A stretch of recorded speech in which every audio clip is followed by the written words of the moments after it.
In Port Charles, secrets have a way of bleeding through the cracks, especially when money, betrayal, and family loyalty are involved. What starts as a seemingly innocent mix-up quickly spirals into a potential scandal that could unravel multiple lives. Cody Bell, the charming and often underestimated stable hand, finds himself at the center of a complex mystery after receiving the wrong credit card from a distracted bartender. But this isn't just any card, it's a Dolos card, a high-limit financial tool that only the wealthiest or most powerful individuals tend to possess. And according to the bartender, it belongs to Rick Lansing and Ava Jerome. Initially brushing it off as a clerical mistake, Cody can't help but raise an eyebrow.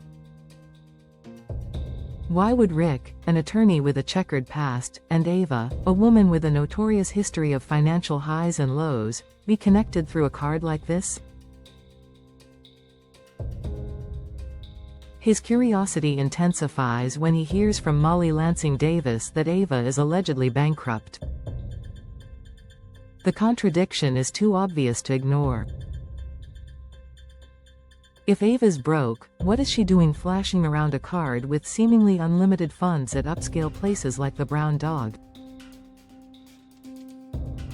Confiding in Molly, Cody reveals what he's discovered. Not only is the card linked to Rick and Ava, but it appears to be shared between the two, suggesting a partnership far deeper than what's visible on the surface.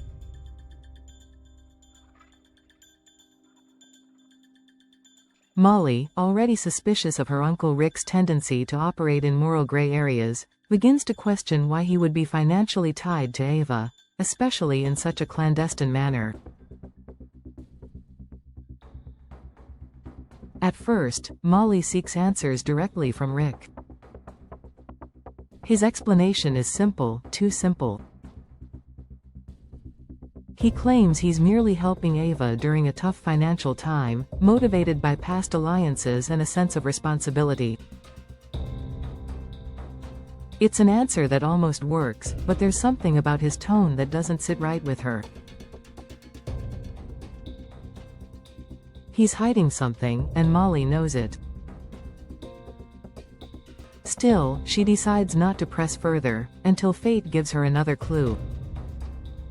While sorting through some mail at her mother Alexis Davis's house, where she's currently living, Molly stumbles upon a bank statement from Dolos. The numbers don't lie. Transactions from the card tied to Rick and Ava are being funneled through an account funded by Alexis herself. Initially confused, Molly rereads the statement several times before the implications hit her like a thunderbolt. Alexis is footing the bill for Rick and Ava's luxury spending. It's not a loan, and it's not charity. It's something far darker. The question that burns in her mind is, why? Molly rushes to Cody with the revelation. He listens carefully and, having seen more of the underbelly of Port Charles than most, pieces together the puzzle much faster than she does. He theorizes what now seems inevitable, that Rick and Ava are blackmailing Alexis. The Dolos card is merely the tip of the iceberg. The real crime is hidden beneath layers of manipulation and deceit. But what could they possibly have on Alexis Davis, one of the town's most seasoned legal minds, someone who has weathered everything from scandalous affairs to political threats?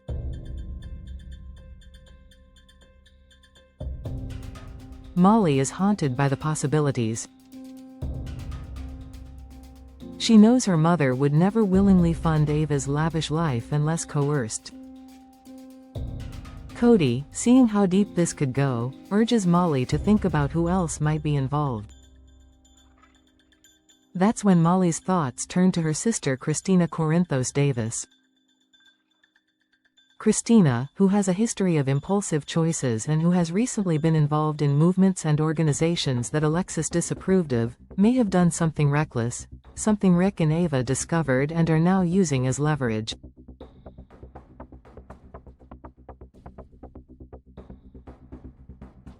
The more Molly considers it, the more plausible it seems.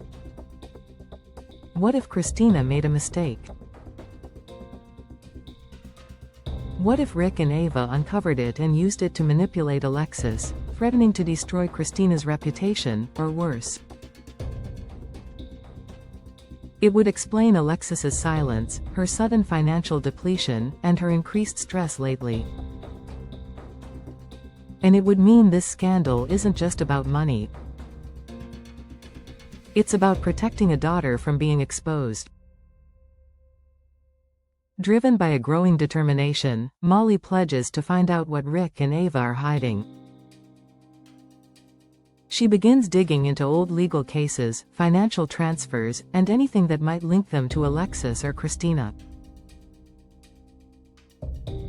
Cody, ever loyal despite his casual demeanor, supports her investigation, offering insights from the people he's interacted with in Port Charles's less polished corners. Together, they begin unearthing troubling details: suspicious meetings between Rick and Ava at odd hours, rumors of Ava acquiring sensitive information from one of Alexis's past clients, and even whispers of surveillance. It becomes clear that Rick and Ava are playing a long game, one that requires both careful control and a hefty payoff. Their alliance isn't just transactional, it's strategic, and it may stretch back further than anyone realized. As the pieces fall into place, Molly finds herself at a crossroads. Does she confront Alexis with what she knows? Or does she continue to build her case in the shadows, risking more exposure but possibly uncovering the whole truth? Her instincts tell her that time is running out. If Rick and Ava are truly blackmailing Alexis, whatever leverage they hold might be powerful enough to destroy not only her mother's career, but the entire Davis family. And then there's the looming question that neither Cody nor Molly can answer yet: what is Rick's endgame? Is it money, revenge, or something even more dangerous? Port Charles is no stranger to treachery, but the web forming around Alexis, Rick, Ava, and now potentially Christina is one of the most volatile yet. One wrong move could bring it all crashing down. And as Molly and Cody dive deeper, they know one thing for sure: this mystery is far from over. And the stakes are only getting higher.